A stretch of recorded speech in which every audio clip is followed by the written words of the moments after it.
Bien, bonjour à tous. Ravi de vous retrouver aujourd'hui. Comme vous le savez, le Salon du Crédit a malheureusement dû être annulé cette année pour cause de contraintes sanitaires. On a tenu néanmoins à organiser, à maintenir les conférences que nous avions prévues et à les organiser du coup en vidéo. Et aujourd'hui, nous avons le plaisir de recevoir Maître Laurent Denis, en droit avocat bien connu du monde de l'intermédiation bancaire et en assurance. Alors, Laurent, merci donc d'avoir accepté cette vidéo. Comme chaque année, lors du Salon du Crédit, tu sélectionnes les différents points d'attention juridique en matière d'intermédiation bancaire parmi toute l'actualité de l'année écoulée. Quelles sont justement les thématiques que tu as retenues pour cette année, cher Laurent? Oui, bonjour Eric, bonjour à tous. Très heureux de partager ce moment avec vous et merci à la technique de ne pas nous priver des contacts dont nous avons besoin. C'est toujours difficile de choisir des thématiques dans un panier juridique qui est toujours abondant et bien fourni.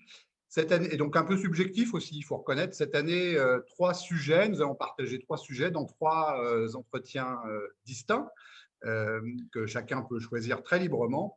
Le tout premier, c'est de revenir sur le devoir de conseil du courtier en crédit, ses différences, ses nuances, comment ces conseils s'articulent entre eux. Le deuxième sujet qui fait suite à une actualité un peu chaude, c'est la question de l'instruction des demandes de crédit par les banques. On assiste, après la vague de contestation et de résiliation des conventions de partenariat, on assiste à un mouvement pas très fair-play, il faut quand même dire les choses correctement, de banques qui disent « Ah ben non, si le dossier vient d'un courtier, moi, je n'ai pas d'obligation d'instruire la demande ». Donc ça, c'est un sujet qui mérite un traitement juridique. Puis le troisième, c'est un cadeau que le ciel nous a fait descendre sur les genoux juste avant le Salon du Crédit, en réalité un peu avant l'été, un peu après l'été. C'est la question des frais de courtage dans le TAEG. On pense tous avec de solides raisons que les frais de courtage sont systématiquement inclus dans le taux annuel effectif global d'un prêt. Eh bien, ça n'est pas vrai. Très bien, merci Laurent. Alors, on va commencer par le premier sujet. C'est celui des différents services de conseil du courtier en crédit. Euh, On le sait, ces services sont multiples et on connaît au moins trois formules en matière de courtage en crédit. Alors, comment choisir lequel proposer aux clients? Comment articuler ces différents services entre eux? Laurent, on t'écoute. Qu'est-ce qu'un bon courtier en crédit? Voilà, moi, je ne sais pas répondre à cette question-là, mais il y a une chose qui est certaine, c'est qu'on comprend bien qu'aujourd'hui, le conseil est central dans la performance du courtier en crédit et c'est sans doute un endroit où le droit rejoint le commerce. Le conseil, c'est la jonction d'une dimension juridique et d'une dimension commerciale très forte. Ce qu'on peut dire aujourd'hui sur le conseil du courtier en crédit, c'est que tout le monde a assez bien compris ce que tu évoquais, Eric, c'est-à-dire l'existence de trois conseils de nature différente dans le code monétaire et financier. Et particulièrement aujourd'hui, tout le monde a bien compris qu'il existait deux sortes de conseils. Donc, pour ceux qui auraient raté les épisodes précédents, bref rappel, il y a tout d'abord le conseil obligatoire du courtier en crédit, c'est celui qui découle pour les amateurs de lecture forte des articles R519-28 et R519-29 du Code monétaire et financier, notre livre de chevet à tous, bien entendu. Ce conseil-là, le courtier n'a pas le choix, il est obligé de l'intégrer dans son processus juridique, contractuel, commercial. Ça, c'est le conseil obligatoire du courtier en crédit. Et puis est apparu en 2016, avec la directive sur le crédit immobilier, une deuxième nature de conseil en crédit immobilier, c'est le conseil optionnel. On peut l'appeler le service de conseil et on peut même l'appeler précisément le service indépendant. On dira pourquoi, de conseil en crédit immobilier parce qu'il porte particulièrement sur le crédit immobilier. Ce qui est devenu, une fois qu'on a compris qu'existait, puis le troisième, c'est celui que tu as évoqué, Eric, je le marginalise un petit peu parce qu'il est en filigrane dans le code monétaire et financier, il n'est pas très correctement décrit non plus. Ce sont des services de conseil au sens large qui s'inscrivent dans une action d'intermédiation et de courtage. Mais les deux premiers, le conseil obligatoire du courtier en crédit et le service indépendant de conseil en crédit immobilier, ceux-là sont intéressants parce qu'aujourd'hui, ils sont à la main du courtier. le courtier en dispose. Il peut choisir de… Alors, le premier, il ne le choisit pas, hein, il est impératif, je le répète, hein, c'est quelque chose qu'il faut vraiment veiller à délivrer correctement. Il faut être en mesure de pouvoir prouver qu'on l'a délivré. En revanche, le deuxième, il est optionnel. Et donc, tous les courtiers ont la possibilité de dire je le mets à la gamme, je ne le mets pas, et si je l'intègre dans mes prestations, comment je l'articule avec le reste, et en particulier, bien sûr, avec le conseil obligatoire, celui du contrat de mandat de recherche de capitaux. Donc, ce qui est intéressant, c'est de souligner simplement les points de différence, les avantages, les inconvénients ou les points clés de l'un et de l'autre. Quand on secoue le shaker et qu'on les regarde précisément, ce qui reste à la fin, c'est 3-4 choses. La première, c'est que dans la rémunération du conseil obligatoire, on est dans le contrat de mandat de recherche de capitaux et pèse sur la tête du courtier cette règle pénible qui est que le courtier ne peut pas être rémunéré avant la mise à disposition effective des fonds. C'est comme ça que parle le Code monétaire et financier, ce que les courtiers appellent le déblocage des fonds. Et quand la banque débloque, c'est quelque chose que tout le monde apprécie. Donc là, on a la rémunération qui est conditionnée par la mise à disposition effective des fonds. Ça, c'est une contrainte. Dans le service de conseil, un des avantages très, très forts, c'est que l'intermédiaire est rémunéré immédiatement. Okay. Il délivre le service de conseil, le client reçoit le conseil en crédit, le client rémunère immédiatement l'intermédiaire. Un petit peu, pardon Laurent, je te coupe, mais c'est une consultation. La consultation est délivrée par le professionnel du crédit et à l'issue du rendez-vous, le courtier facture en fait cette consultation. C'est bien ça. C'est parfaitement juste, Eric. Tu as raison de le souligner. On peut prendre comme image le fait que dans cette prestation de service indépendant de conseil en crédit immobilier, d'une certaine manière, le courtier agit comme un conseiller en gestion de patrimoine. Simplement, au lieu de travailler sur l'épargne ou les investissements du client, ses actifs, il travaille sur son passif, le passif de son patrimoine, c'est-à-dire la manière dont le client emprunte, la manière dont le client organise et structure ses dettes et les aspects de crédit et d'endettement dans le patrimoine. C'est un travail de CGP, mais côté dette, côté crédit.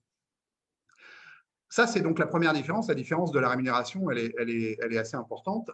Les autres différences sont en réalité des différences qui peuvent être discutables, comme on va le voir. La toute première, j'approfondis pas parce qu'on va en reparler ensuite, c'est celle de l'intégration de la rémunération de l'intermédiaire dans le taux annuel effectif global. Si on pense à tort, en tout cas contrairement au droit, que les frais de courtage sont inclus dans le taux annuel effectif global, en tout cas dans le service de conseil indépendant en crédit immobilier, il est absolument certain que ces frais ne sont pas les frais d'intermédiation, enfin, ce n'est pas de l'intermédiation, pardon, les frais de service de conseil ne sont pas inclus dans le taux annuel effectif global. Donc, on se débarrasse, on voit tout l'avantage que ça représente de se débarrasser de cette discussion et de cet échange sur la place que prend la rémunération de l'intermédiaire, en l'occurrence, dans le taux annuel effectif global. Et puis, il y a une autre question qui, elle, pour le coup, n'est pas non plus, comme je le disais, mieux tranchée, c'est celle de la soumission de cette rémunération de l'un ou l'autre conseil à la taxe sur la valeur ajoutée. On a tous en tête que dans les frais de courtage classiques, la rémunération est exonérée de taxe sur la valeur ajoutée. C'est le fameux article qu'on doit faire apparaître sur les factures 261C, premièrement, voilà. A du Code général des impôts, effectivement, tu as raison. Et en réalité, il faut avoir à l'esprit, je fais une parenthèse rapide, que ça n'est pas une exonération automatique. Il faut respecter certaines conditions d'organisation, tout simplement parce que l'administration fiscale a choisi de ne pas prendre la même définition de l'intermédiation que celle du Code monétaire et financier. Mais pour faire simple, on peut retenir que dans une écrasante majorité de cas, il n'y a aucune discussion possible sur le fait que la rémunération du courtier en crédit est exonérée de TVA. Dans l'autre, on est un peu dans l'inconnu. On est dans l'inconnu. Est-ce que la rémunération du service indépendant de conseil en crédit est exonérée de TVA? Certains pensent que oui. D'autres pensent que non. Donc, il faut être objectif là-dessus. On est dans une phase où on se cherche. L'administration fiscale n'a pas posé de règles claires. On peut l'interroger d'ailleurs sur ce sujet-là. C'est souvent une bonne façon de procéder, il y a une façon de le faire. Donc, il y a cette question de la TVA, je dirais, qui est en suspens ou en tout cas dans le doute. Dans les points sensibles pour terminer sur ce conseil en crédit, ce qu'on peut en dire aujourd'hui, donc là on a vu les différences, les avantages et les inconvénients. Il y a aussi quelques points clés à prendre en considération. À partir du moment où on passe d'une seule offre, le conseil obligatoire en crédit, le contrat de courtage, à au moins deux, bah, se pose tout de suite beaucoup de questions. Comment je les articule? Est-ce que ces offres peuvent être simultanées? Est-ce qu'elles peuvent être successives? Voilà, c'est des questions auxquelles il faut répondre. Bien entendu, quelque chose qui est très important pour le service de conseil, c'est que comme le client se débrouille tout seul dans sa relation avec la banque, bah, il faut lui remettre entre les mains un dossier pour soutenir cette discussion avec la banque. On n'est pas dans le cas du courtage classique. Le droit est assez curieux là-dessus, puisqu'il nous dit, mais clair en même temps, puisqu'il nous dit le service de conseil immobilier indépendant en crédit immobilier n'est pas de l'intermédiation. Ça n'est pas de l'intermédiation. Ça doit être fait par quelqu'un qui a un statut d'intermédiaire, Inscrit à mais ça n'est l'ORIAS, pas de etc. l'intermédiation. Ok. Donc, à partir du moment où ce n'est pas de l'intermédiation, bah, on n'a pas cette relation habituelle où finalement le courtier fait tout et en discussion avec la banque. Le client reçoit le conseil, sort de l'agence du courtier, bah, va bien falloir qu'il se débrouille avec la banque. Accessoirement, je passe rapidement, mais il faut aussi envisager le cas où le client a payé la prestation et n'aura pas le prêt. Quelque chose auquel il est bon de réfléchir. Un autre point clé de ce service de conseil en crédit et de son positionnement par rapport au service obligatoire, par rapport au conseil obligatoire, c'est bien sûr la relation avec les banques. Les banques n'ont pas nécessairement toutes bien saisi ce qu'était ce service de conseil, comment il se différencie du courtage classique. Et donc, si on n'a pas préparé le terrain, si on n'a pas discuté un petit peu avec les banques, ben, on voit des clients qui arrivent dans la banque et qui risquent d'entendre, pour dire les choses très clairement, le petit discours habituel, ben non, on ne vous reçoit pas parce qu'on ne travaille pas avec les courtiers. Oui. Alors même que ce service indépendant de conseil en crédit immobilier est un droit du consommateur issu de la législation européenne. Et puis, dernier point, de ces points clés, bien sûr, il faut deux contrats différents. Il y a des débats, il y a eu des débats, il y aura encore des débats certainement, mais il faut deux contrats différents. Le contrat de mandat de recherche de capitaux, maintenant bien connu de tout le monde, hein, c'est la base, c'est le contrat de mandat qui est posé comme base de la relation de courtage.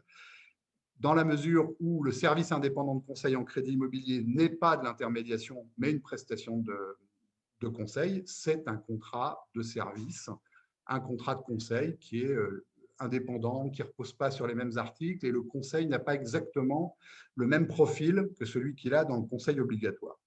En conclusion, je ne crois pas qu'il y ait de bons ou de mauvais courtiers.